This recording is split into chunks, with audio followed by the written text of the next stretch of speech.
Hello, good evening, Tribuners. Welcome back with me, Mutiara, in Indonesian News of Tribun Lampung.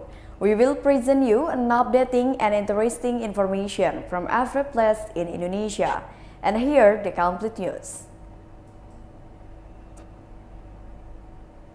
The first news comes from Medan.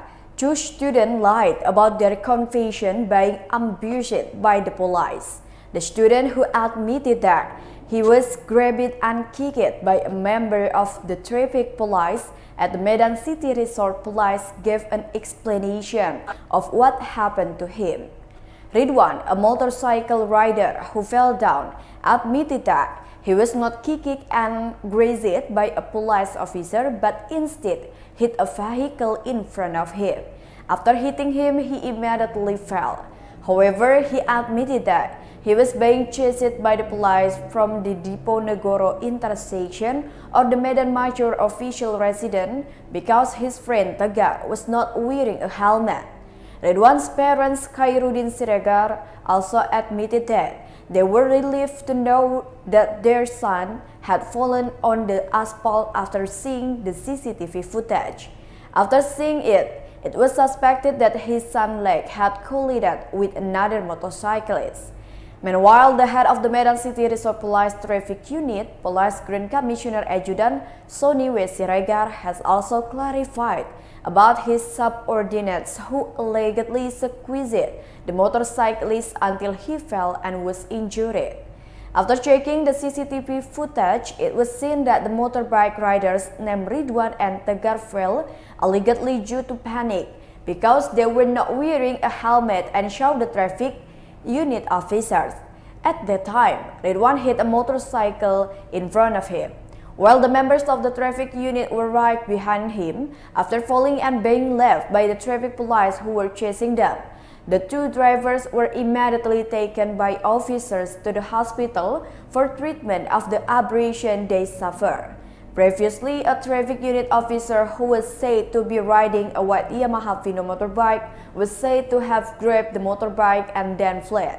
This incident took place on General Sudirman Street, or to be precise, in front of the patrol sub-unit post and the police guard at the big city resort of Medan. The two victims are Ridwan and Tegar, who are 17 years old, the resident of Sutrisno Street and resident of Gurila Medan Street.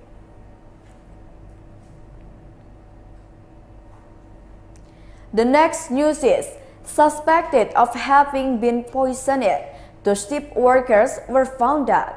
Suspected of having gas poisoning in the hold or warehouse space of the ship, the workers on the China Express ship were found out on Tuesday, April 26, 2022.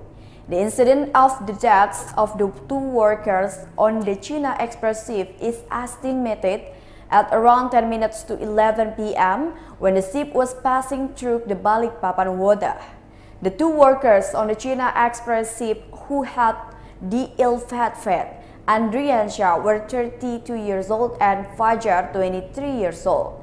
The head of the National Search and Rescue Agency took the head of the Ops section of the Balikpapan National Search and Rescue Agency, Basri, said that his party received information from employees of the company that oversees the ship precisely at 10 minutes past 11 p.m. So thus, the workers are entering the ship's hold to pick up pipes for aeration. Long awaited, both Andriansyah and Fajar never showed their nose. Apparently, after being investigated, the two victims fell unconscious. Based on the reporter's information, said Basri, the two workers were poisoned due to the high levels of toxic gas. Basri added that his party arrived at the scene at around 20 minutes past 12 a.m. and immediately carried out evacuation efforts for the two workers. An hour later, Basri said his party managed to find Fajar's body, which was lying dead, and 10 minutes past, Andriansyah was also found in a lifeless condition. However, it has not been confirmed that the cause of death for the two workers was caused by poison gas or something else. So far, the police have not issued an official statement. The next news is, The perpetrators of buying and selling endangered protected animals are detained by the police. A 31-year-old resident of Balenda, ES, was arrested by the police for selling and buying a protected rare animal, namely the yellow-crested parrot. The head of the Bandung Reserve Police Grand Commissioner Kusworo Wibowo explained that the disclosure of the case started with information from members of the public that there was an illegal trade in the protected animals. As for the evidence that was secured, namely 35 Panibar parrots and 2 parrots. In addition, the police also secured a smartphone that was used for transaction communication. Kusworo revealed for his action, the suspect was charged with Article 40 Janto 21 of Law Number 5 of 1990 concerning the conservation of natural resources and snared with a maximum sentence of 3 years in prison with a maximum fine of 100 million rupiah.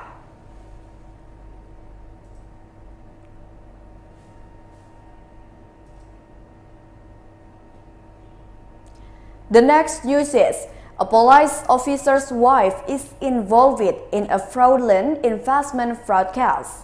The wife of a police officer who served in Mamasa, West Sulawesi province, identified as TS, was involved in fraudulent investment fraud, which is estimated to have caused a loss of 4 billion rupiah. As a result, this 21-year-old woman was forced to deal with the law. She is currently being detained at the Turikale Sector Police for investigation. The police chief of the Turikale Sector Police Commissioner Ridwan Sainong, said this case was revealed due to a report from one of the victims who lived in Turikale district. According to the agreement, the profits from the investment will be paid within the agreed time frame. Ridwan added that the victim negotiated by visiting TS house in Nusa Idaman, but not finding a common ground, the victim finally reported it to the Turikale Sector Police. Based on the result of this investigation, it was found that the total number of victims of this fraudulent investment was around 179 people. Based on the result of the investigation, the victim of TS came from Takalar, Maros, Makassar, Pindrang, and Parepare. He explained that, based on the suspect records, there was about 4 billion rupiah of money taken from his members. In carrying out the action, she said with the suspect modus operandi. She posted on his Instagram status regarding an investment of 1 million. It will return 250,000 in a week. To convince the victim, TS made a letter of agreement by attaching the police wife's ownership card. The next news is, hundreds of motorcycle gang members in the city of Sukabumi were arrested by the police. 100 more members of a motorcycle gang in Sukabumi City were arrested and taken to the Sukabumi City Resort Police Headquarters on Tuesday, April 26, 2022 after causing a stir. The hundreds of people belonging to the 2 motorcycle gangs who were arrested on Nanggulung Street, Citamiang Sub-District, Sukabumi City, was transported by 3 Dalmaskar trucks. According to tribunjabar.id, when they arrived at the Sukabumi City Resort Police Headquarters, they were searched and stripped naked until they were examined. Sukabumi City Resort Police Chief Grand Commissioner Adjudan Zainal Abidin said they were arrested in the Citamiang area of Sukabumi City. Of the 127 teenagers who were arrested, there were 13 of them women who were involved. In the future, his party will anticipate creating conduciveness in the community to create a sense of security and comfort in the community.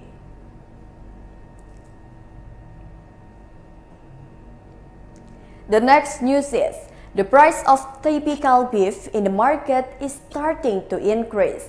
The price of typical beef in the market began to creep up For 1 kilogram of beef, the price was around 160,000 rupiah, which previously was only 140,000 rupiah.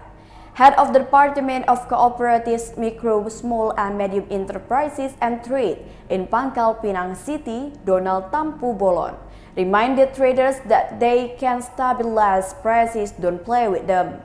According to Donald, his party can no longer maintain price stability by carrying out market operation or low-cost markets due to budget constraints.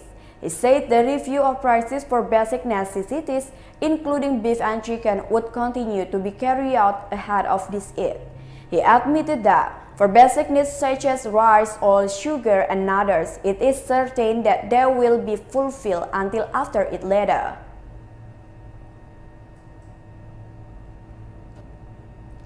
The last news is palm oil prices in Aceh Singkil experienced a decline.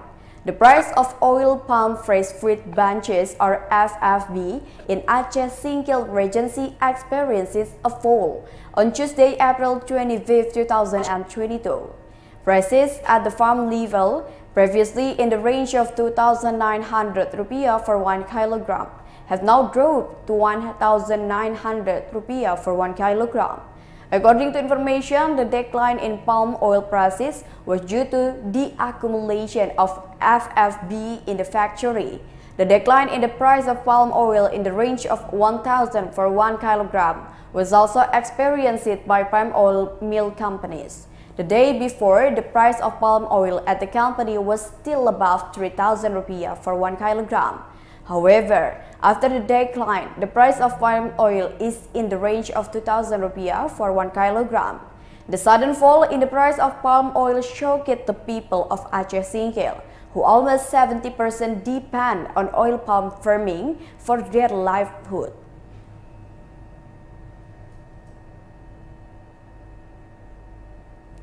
Well, I think that's all the news for today with me, Mutiara. Thank you for watching and have a nice day.